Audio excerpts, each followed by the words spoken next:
Hello friend, welcome to our YouTube channel. जैसा कि आपको पता है कि हमने UP triple S C PT के लिए टॉपिक वाइज हिस्ट्री की क्लासेस स्टार्ट की हैं। हमने पिछली वीडियो में सल्तनत काल को स्टार्ट किया था और कुतुबुद्दीन ऐबक के बारे में पढ़ा था। आज हम बात करेंगे इल्तुतमिश के बारे में। अगर आपने अभी तक हमारा चैनल सब्सक्राइब नहीं किया है तो कर लीजिए और टेलीग्राम चैनल को ज्वाइन कर लीजिए, क्योंकि ये पीडीएफ आपको वहीं प्रोवाइड कर दी जाएगी। तो आइए बात करते हैं इल्तुतमिश के बारे में। इल्तुतमिश का जो शासनकाल था वो रहा 1211 से लेकर 1236 तक। ये ऐबक का गुलाम था। किसका गुलाम था? ऐबक का गुलाम था। इसीलिए इसे गुलाम का गुलाम कहा जाता है। अगर पूछा जाए आपसे कि गुलाम का गुलाम किसे कहा जाता है तो वो इल्तुतमिश को कहा जाता है। इनके पिता का नाम क्या था? इनके पिता का नाम था ईलम खां। कौन था? ईलम खां। इन्होंने राजधानी लाहौर से दिल्ली बना दी थी। लाहौर किसने बनाई थी? कुतुबुद्दीन ऐबक ने बनाई थी। और लाहौर से दिल्ली किसने बनाई थी? वो बनाई थी इल्तुतमिश ने। दिल्ली में गुलाम वंश का पहला शासक कौन बना? वो बना इल्तुतमिश। कौन बना? इल्तुतमिश बना। अगर पूछा जाए सल्तनत काल का वास्तविक संस्थापक कौन है, सल्तनत काल का वास्तविक संस्थापक, तो वो है इल्तुतमिश। अगर संस्थापक पूछा जाए तो वो कुतुबुद्दीन ऐबक था, जो हमने पिछली वीडियो में पढ़ा था। अगर वास्तविक संस्थापक पूछा जाए तो वो है इल्तुतमिश। एकता प्रणाली किसने चलाई? तो ये चलाई थी इल्तुतमिश ने। ये इंपॉर्टेंट है। एकता का अर्थ होता है टुकड़ा, जमीन का टुकड़ा। तो सैनिकों को जमीन का टुकड़ा दिया जाने लगा एकता प्रणाली के अंतर्गत।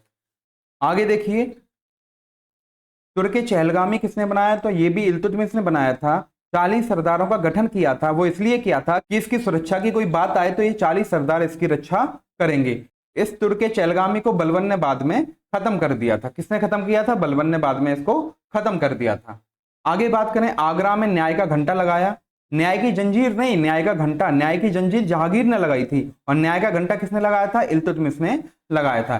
इल्तुतमिश के समय का जो इतिहास है वो किसमें लिखा है? वो लिखा है तारीख ए फिरोज शाही में। किसमें लिखा है? तारीख ए फिरोज शाही में लिखा है। इंपोर्टेंट है क्योंकि बुक्स आजकल पूछी जाती हैं। इसके लेखक कौन है? इसके लेखक हैं बर्नी। कौन है? बर्नी इसके लेखक हैं तारीख ए फिरोज शाही के। आगे बात करें, इल्तुतमिश गद्दी पर बैठने से पहले बदायूं का गवर्नर था। कहां का गवर्नर था? बदायूं का गवर्नर था। यह भी एग्जाम में क्वेश्चन पूछा गया है, तो आपको इसको भी याद रखना है। तराइन के तृतीय युद्ध की बात करें, थर्ड बार ऑफ तराइन कब हुआ था? 1215 ईस्वी में हुआ था। यल्दोज और इल्तुतमिश के बीच में हुआ था और इसमें इल्तुतमिश ने यल्दोज को पराजित कर दिया था। तराइन के पहले युद्ध की बात करें तो ये 1191 में हुआ था। मोहम्मद गौरी और पृथ्वीराज चौहान के बीच में हुआ था। इसमें पृथ्वीराज चौहान की विजय हुई थी। अगर दूसरे तराइन के युद्ध की बात करें तो ये 1192 में हुआ था और ये भी मोहम्मद गौरी और पृथ्वीराज चौहान के बीच में हुआ था। लेकिन यहाँ पे पृथ्वीराज चौहान हार गए थे, मोहम्मद गौरी की विजय हुई थी।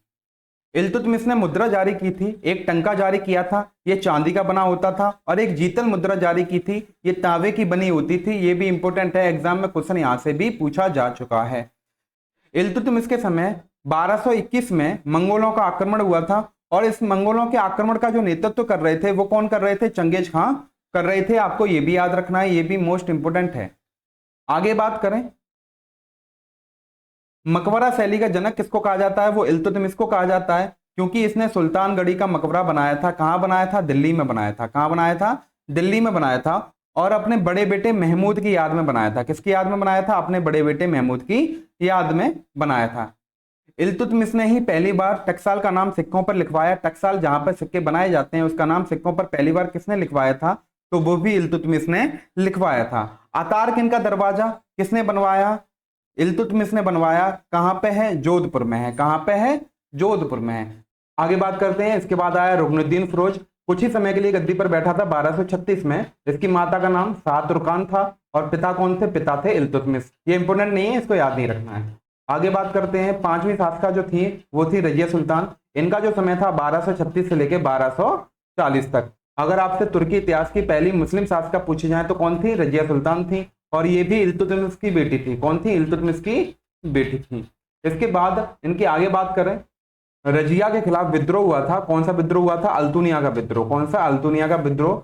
तवर हिंद भटिंडा पंजाब में हुआ था और अल्तुनिया ने रजिया से शादी कर ली थी बाद में। रजिया कुल्हा यानी टोपी और चोगा, ये कुर्ते जैसा होता था, उसको धारण करती थी। इनकी मृत्यु कब हो गई? इनकी मृत्यु हुई 12 दिसंबर 1240 में। 12 दिसंबर 1240 में फैतल में इनकी मृत्यु हो गई। रजिया ने काले गुलाम किसे कहा जाता है? याकूत को कहा जाता है। ये कहा जाता है रजिया का प्रेमी भी था। इसे पद दिया, किसका पद दिया? अमीर आखुर। अमीर आखुर पद कौन सा था? घोड़े के अस्तबल का प्रमुख, हम पहले बता चुके हैं। आगे बात करते हैं। इसके बाद आए बैराम शाह, और बैराम शाह का जो समय था वो था 1240 से लेकर 1242 तक। ये भी इल्तुतमिश के पुत्र थे, यानी रजिया के भाई थे।